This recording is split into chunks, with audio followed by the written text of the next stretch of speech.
Selamat datang di Berita Utama.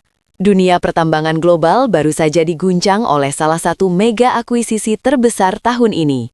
Zijin Mining, perusahaan pertambangan raksasa asal Cina, kini memperkuat posisinya sebagai salah satu produsen emas dan tembaga terbesar di dunia, setelah berhasil mencapai kesepakatan untuk mencaplok Allied Gold Corp. Anak perusahaan Zijin, Zijin Gold International, telah setuju untuk mengakuisisi seluruh Allied Gold Corp, sebuah perusahaan yang memiliki tambang emas operasional yang menguntungkan di Afrika dengan nilai fantastis, yaitu 5,5 miliar dolar Kanada atau setara 4 miliar dolar Amerika Serikat. Jika dikonversi ke rupiah, nilai akuisisi ini mencapai sekitar 67 triliun rupiah. Kesepakatan ini terjadi di tengah gejolak pasar komoditas global.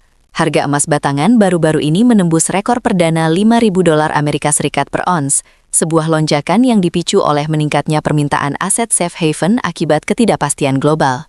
Momen ini dimanfaatkan Zijin untuk bergerak cepat.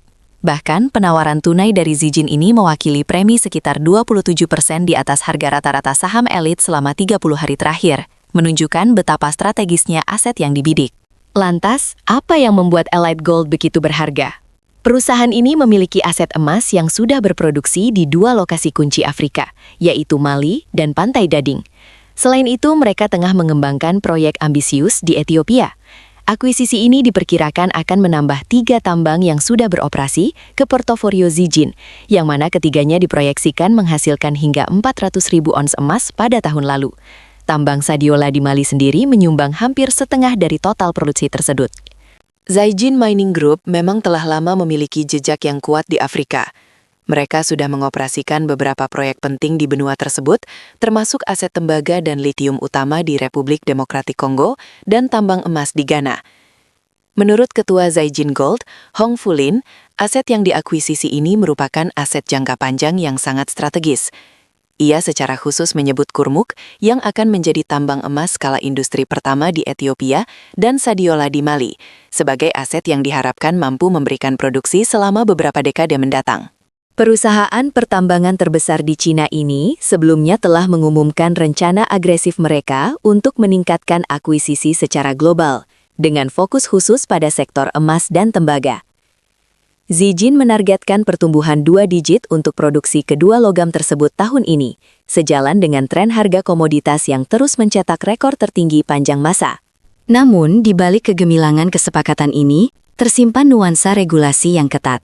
Transaksi ini termasuk di antara akuisisi terbesar perusahaan pertambangan yang terdaftar di Kanada oleh investor Cina.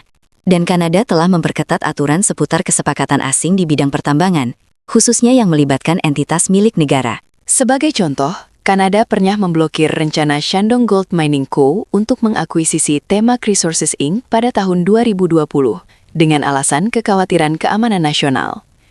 Meskipun demikian, kesepakatan yang melibatkan perusahaan emas Cina dengan aset yang berada di luar Kanada, seperti pengambil alihan Osino Resources Corp. Oleh Shanjin International Gold Co. pada tahun 2024, telah disetujui. Kesepakatan Zijin dan Allied Gold ini juga bergantung pada persetujuan para pemegang saham Allied dan Kanada, serta persetujuan persaingan dan peraturan di berbagai yurisdiksi, termasuk Cina.